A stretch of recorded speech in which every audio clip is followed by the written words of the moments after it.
Everybody, welcome back to Nifilmism. I'm Drew, I'm Ryan. and the theme of today's episode is I don't know. Because if you haven't seen Arrival yet, that is a key quote that is repeated often in the movie and is very effective, honestly. Wait, Arrival or Not Annihilation? Arrival and Annihilation. There, I already fucked it up. No, today Ryan and I both saw this past Sunday. It's his second time.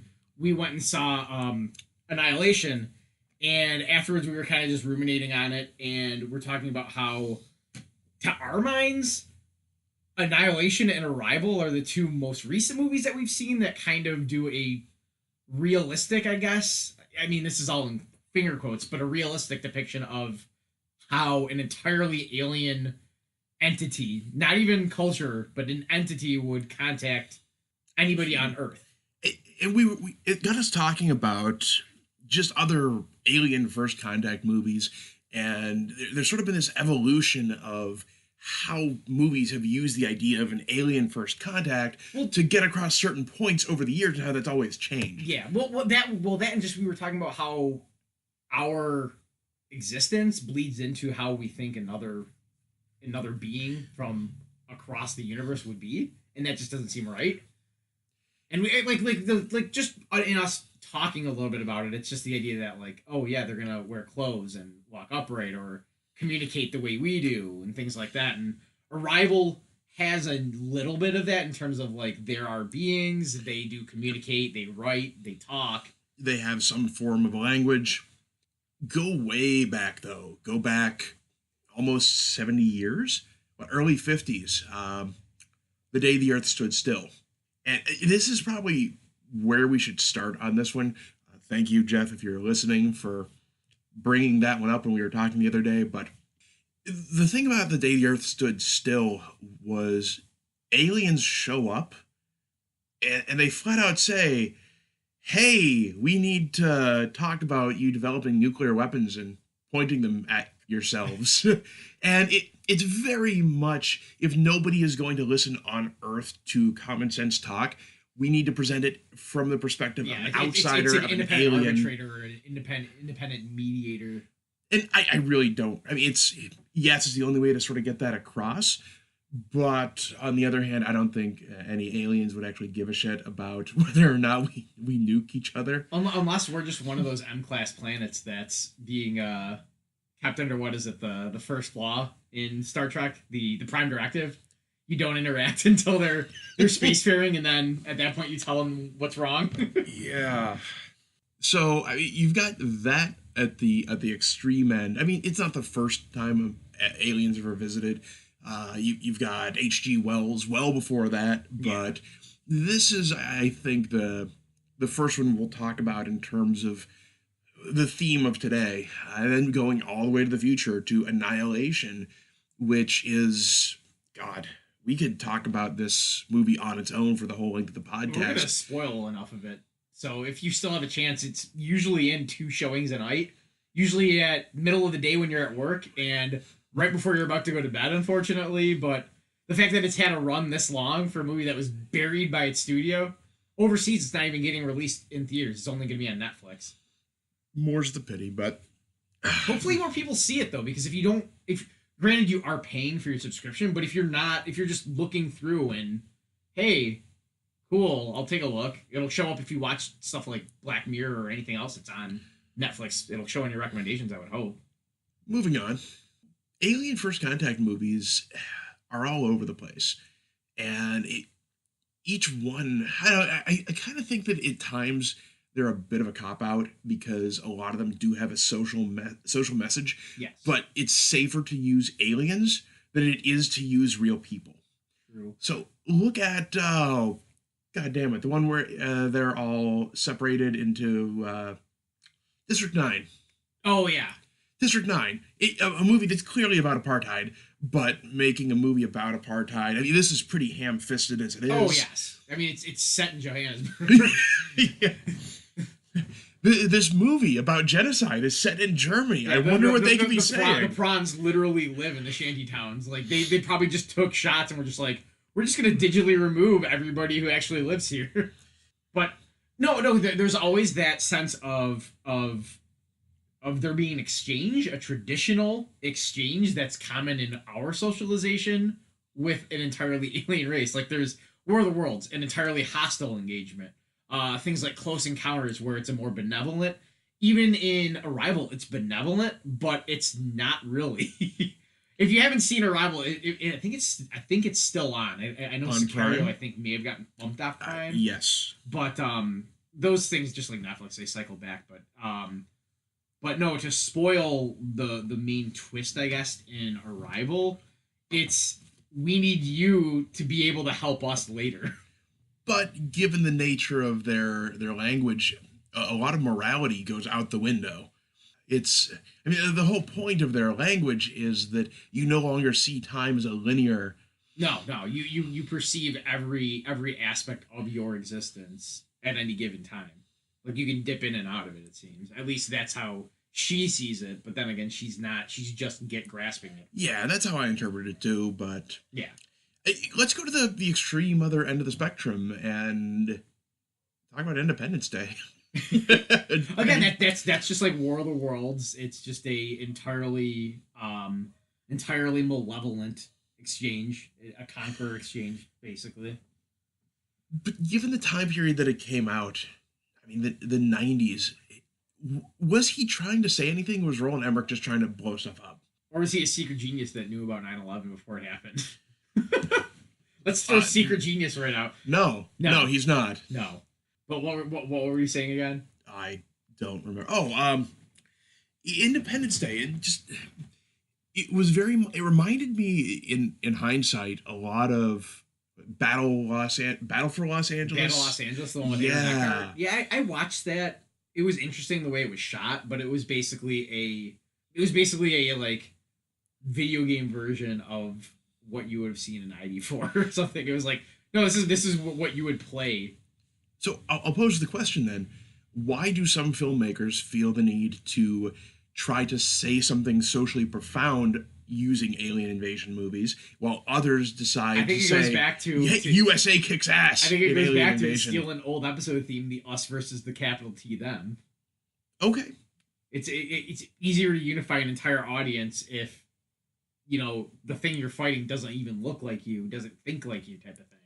So do you think that the reason that we saw a big influx, especially in the 90s and then early 2000s, of alien movies is that we no longer had the Russians as a generic enemy? Yes, to a degree, and also because I think studios were realizing the power of, hey, we can just make this all digitally and not have to pay anybody in suits.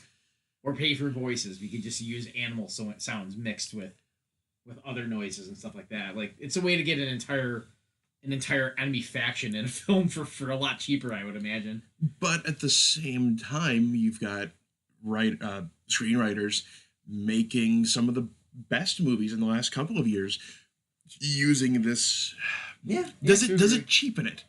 The fact that you're using aliens to try to tell these stories, does it cheapen it, or is it necessary to be subtle with it in the same way that Independence Day was heavy-fisted?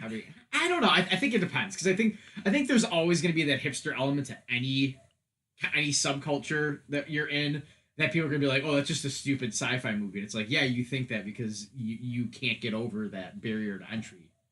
You can't get over that stigma. But I mean, I think, I don't know, because you're starting to see that they're balanced more now. Because I mean, you did have from '94 through, what would you say, more recently? Maybe till Arrival. What was Arrival, like 2015? 16.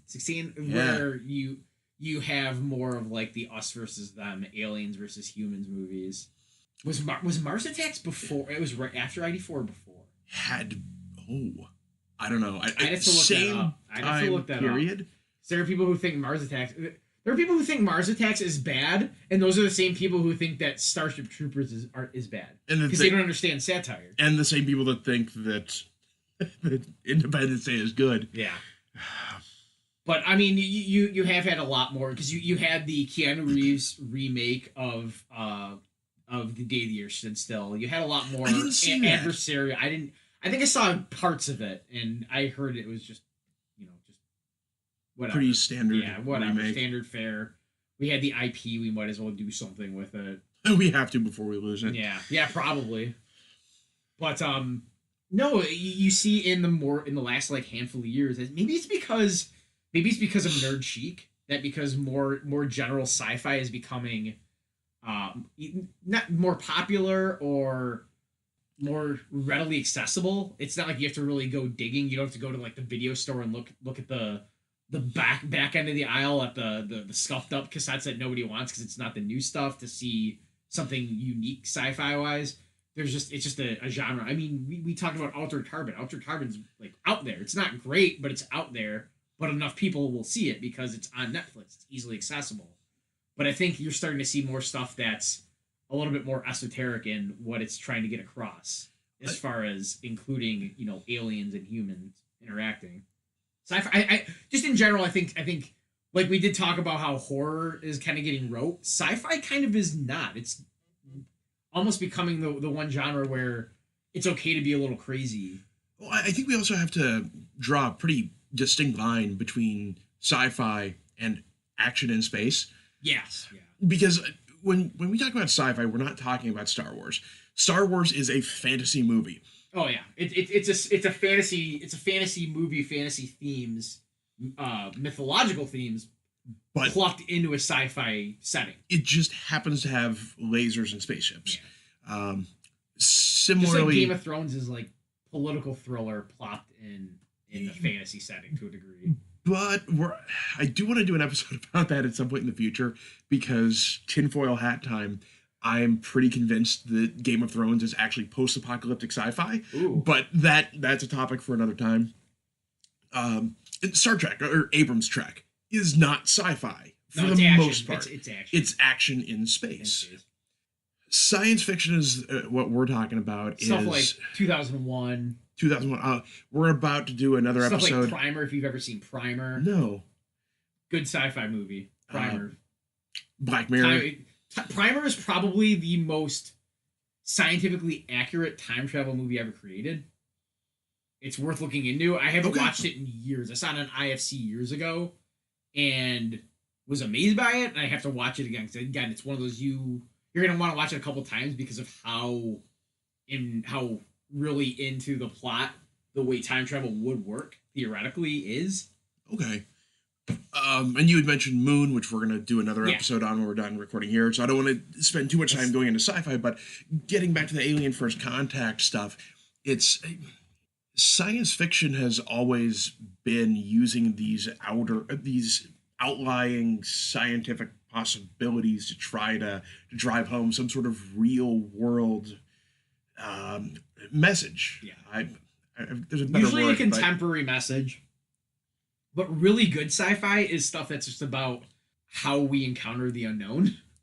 Thank you. Yeah, that's kind of where I wanted to go with this. That's where you get like great Trek episodes, like the one with the crystalline entity and stuff like that. Where just like, how do you talk to or communicate with a thing that doesn't communicate in the way that we do? So what is the better communication sci-fi, I don't want to say movie, because one's a movie, one's a TV show, but if you had to put Arrival versus Darmok, what? Oh. Which one? I don't know. Because Arrival's really, really good. And it's not even probably fair to put these together. No. But I was thinking about just the idea of having Darmok a hard is time. a little bit easier because it's two like species. Like a lot of Arrival is just the idea of like we don't know anything about like what they are like. The Septipods are just weird to them. But at the same time, it really is about we have the option of being violent and aggressive towards something we don't understand, but we're going to go to great lengths to try to understand it. And there was a lot of political talk with the fact, I mean, this movie was made, of course, before the 2016 election, and then all of a sudden, with the increase of talk on things like immigration and just how to deal with people outside of your culture, these themes keep coming back around and back around. Well, the thing with Darmok is it's a situation in which both characters are in turmoil, whereas Arrival is interesting in that one side thinks they don't know what the hell is coming from the other. But they just show up and they're just like, are they just trying? Are they like an advanced scouting force? Are they trying to like test us or what? And that's where you get the hastiness of the military. Like, no, like get our message. Like, what are you here for? And the whole idea of, if we misconstrue that, we might tell them the wrong thing, or we might learn words the wrong way because we're looking for a definitive answer. But they're both in peril, because put yourself in the perspective of the aliens from Arrival, and you know that your mission is to go to Earth to convince them to help you 3,000 years later. Exactly. So yeah. And you know that it's the unseen timetable. Yeah. You know, at one point I really thought that this episode had a moral I was trying to get to, and I have no idea what that was now, other than just a general discussion. I don't know. Yeah, I don't know.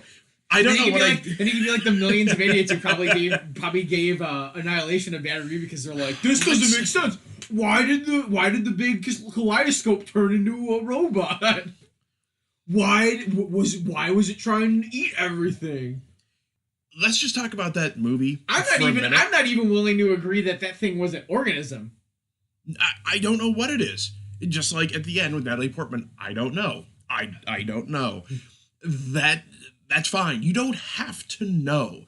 And I think that's why one of the reasons I like the movie so much is that you can explore a theme without beating someone over the head. Explore and not explain. You don't have to. Sci-fi is not always going to be about explanations. Apparently, a lot of the science babble in that movie is not great, but I don't care because that's not really the point. No, and we know that DNA from a human and a blade of grass can't actually, at least with the laws of our planet, which are gone inside the Shimmer. Well, yeah, well, I mean, we know. That's why it's science fiction. Yeah, we're taking exactly.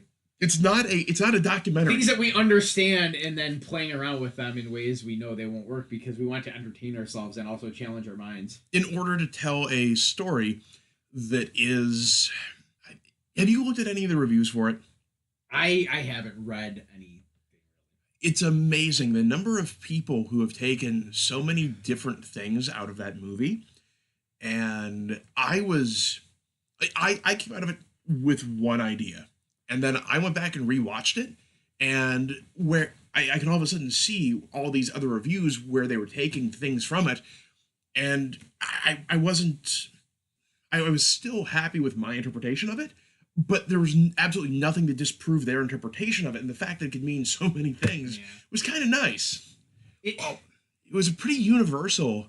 To me, it's one of those things where at the end, nobody learns anything really. And I don't mean like about the Shimmer. Nobody like she's still on a self-destructive course. Entirely. And so is the government. Willingly, yes. The government, the guy that's doing the questioning is asking, well, is it carbon based? Is it this? Is it that? And you can tell that they didn't learn anything either because they were approaching it from all they have on it is what they've been able to record from outside of it and whatever she's told them anecdotally.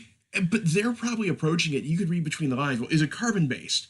Because if it's carbon based, we can kill it. Yeah. And that seems to be kind of where they were approaching it from. Well, that and the overt analogy of the Shimmer to a geographic cancer. That was the meaning that I took from it the first time, but when I watched it the second time, I was picking up on a lot more of the overall theme of self-destruction, especially that wonderful scene between, I forget the characters' names, but when they're out on night patrol and watching, right before the bear attack. Yeah, where they talk about how very few people commit suicide, but everybody self-destructs. Yes.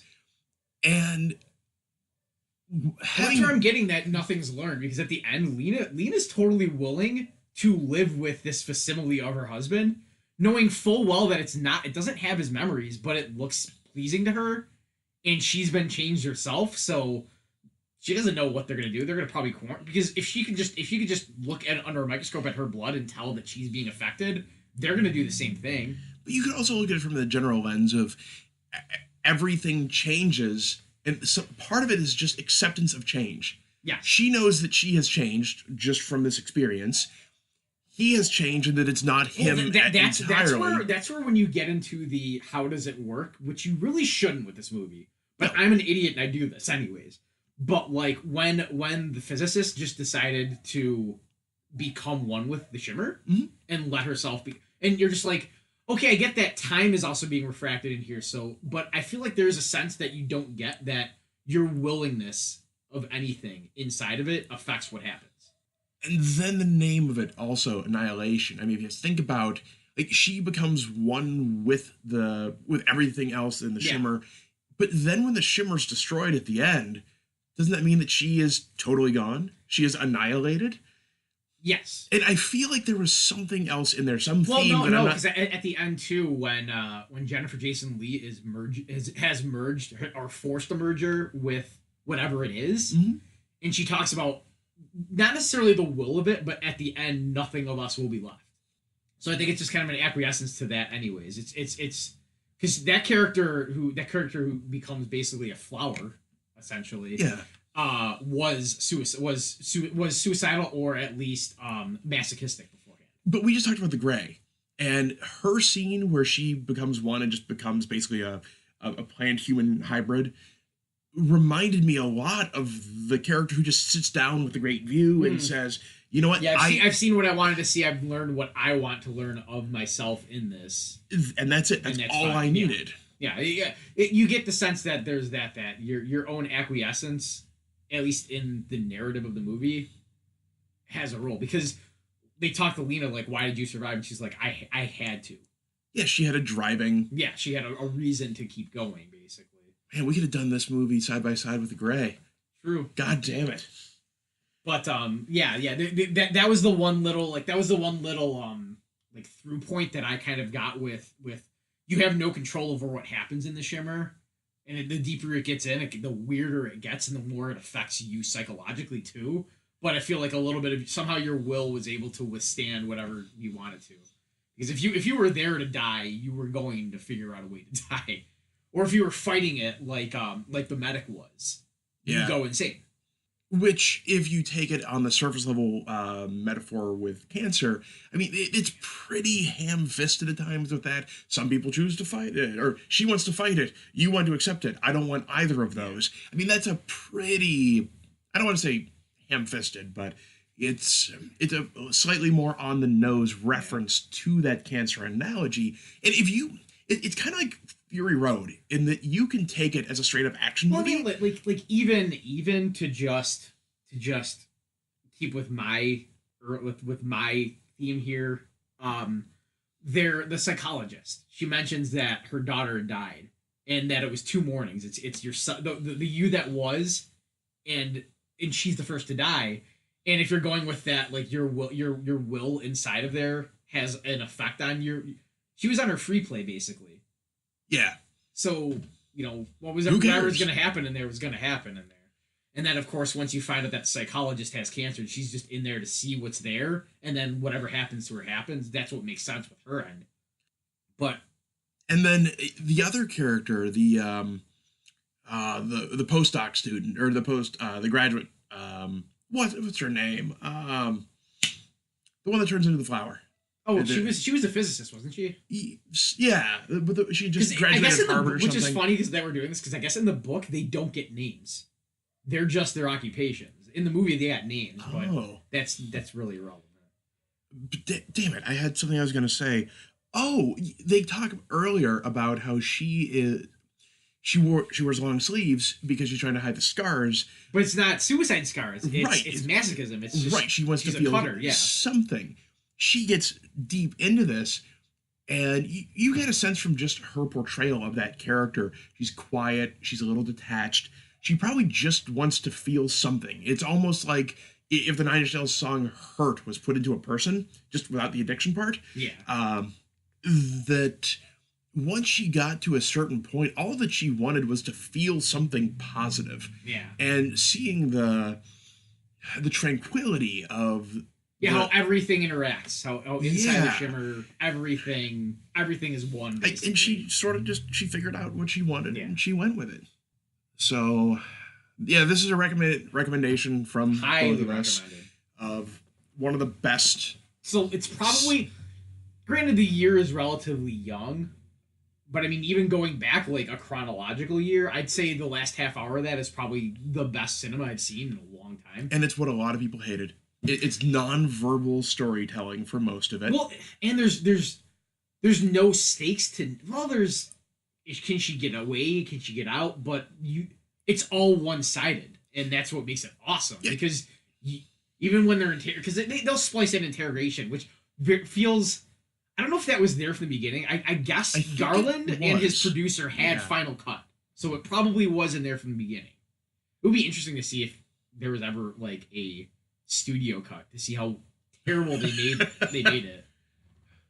But no, when you get the intercuts of them asking her like, what did it want, and she's like, I don't know, because it literally, she corrupts it, because it is kind of like there, just showing her, not showing her like any knowledge or anything. It's just like it's there, waiting for some stimulus, and unfortunately she had a cut, and the only thing that went in was her DNA, so it just copies, which is what it does inside the Shimmer. It's whatever it is just super reactive to anything it comes into contact with. You know, I have no idea. Did we really talk about other First Contact? Did we get totally off topic? We talked a little bit about Arrival, but this is just so interesting. Because Arrival is still an exchange. It's still a traditional cultural exchange. Yes. So, but I hate to say that this is better. But Arrival also has some self-destruction in it, because Amy Adams knows full well what her timeline is. Yeah. And that her daughter that does not exist yet will die. And willingly does this anyways. But how much of that, at least in that movie's narrative, is because of... You see yourself outside of the timeline. Of seeing yourself outside of time and knowing that you need that, so that at this point in time, you'll be able to reference things that you haven't even happened to you yet. So I think, in conclusion, if we want to wrap up this whole... Hastily. This went off topic into let's just gush about Annihilation, which I'm fine with. Me too, but it's amazing to look at the huge disparity between Alien First Contact movies, because you've got Annihilation, which is, yes, there's an alien entity, but it's telling a story that's multifaceted, and it's not about, we gotta go in and wipe out the aliens, versus other things over the years. We didn't even really talk about Close Encounters, because it's tough to talk about that one as an alien movie, because it's really just a couple hours of Steven Spielberg on the couch trying to... With Richard Dreyfuss playing with potatoes. Yeah. So I don't even know what to say about that one in the grand scheme of Alien First Contact movies, because it's not actually about the Alien First Contact. It's really about, losing your family and all these other things. And that's Arrival is... or not Arrival. Annihilation is basically the space jockey scene of Alien as a full-length movie. There's something weird, we're gonna go in, and that's the movie. There's not the malevolence. I mean, there is malevolence, but it's not the entity I take it as it's only malevolent if you put malevolence into it. It's neutral. It doesn't have... Yeah, well, not that. I'm just talking about like the animals, which are also probably, their animal brains are psychotic because of they're not what they should be. Yeah. On the other hand, some of them are even more docile. Yes. It's you only really have the gator and the bear. And the deer. Yeah, but the deer aren't aggressive. No. Yeah. Can we just... We didn't really talk about this, but your thoughts on what I think is the best movie monster since The Thing? The bear? Yeah. I like the bear, but I feel like that was there to raise tension in a movie that really didn't need more than just the unknown. It was so well done. It was excellent. So, any closing thoughts on this, or... The one thing I gotta think about, I haven't watched Ex Machina yet. I'm probably gonna try to do it How tonight. the fuck have you not watched Ex Machina? No, I haven't watched it yet, but I'm gonna probably try to watch it tonight. But what's next for Garland? Because he's done two sci-fis. He's done AI, he's done mechanical sci-fi, and he's done biological sci-fi. Is he gonna do something else? Is he gonna do like a character study movie next? Like, not necessarily that it's like a trilogy, but I mean thematically, if he's done two things extremely solidly. Does he want to keep doing things in genre, or does he want to do something completely out of his realm, basically? So you're talking almost like the Cornetto trilogy, but for Yeah, thematically, does he want to do another like tightly paced, small cast, like thematically driven movie that's made your sci-fi, or does he want to do something entirely different? I would hope so, because between Alex Garland and Denis Villeneuve, I don't really think we need a lot of other directors at the moment, True. because they're putting out what have been collectively my top 4 or 5 movies of the last few years. Aesthetically, thematically, great. Yeah, And go see Annihilation if you can, please. See Arrival if you have it available to you in some way, or if you have already. And if you'd rather just watch aliens get shot, I guess you're probably listening to the wrong channel. So we'll be back soon with another episode. Thanks for listening to this. We might revisit this topic at another point, because I do love the topic of Alien First Contact movies, but this sort of got off topic. But I'm not going to delete it, because I really liked Annihilation. No. Yeah. All right. We didn't even bring up the first Star Trek motion picture with V'ger. That's another Jesus. Contact, yeah. All right. This is getting a part 2. See you then.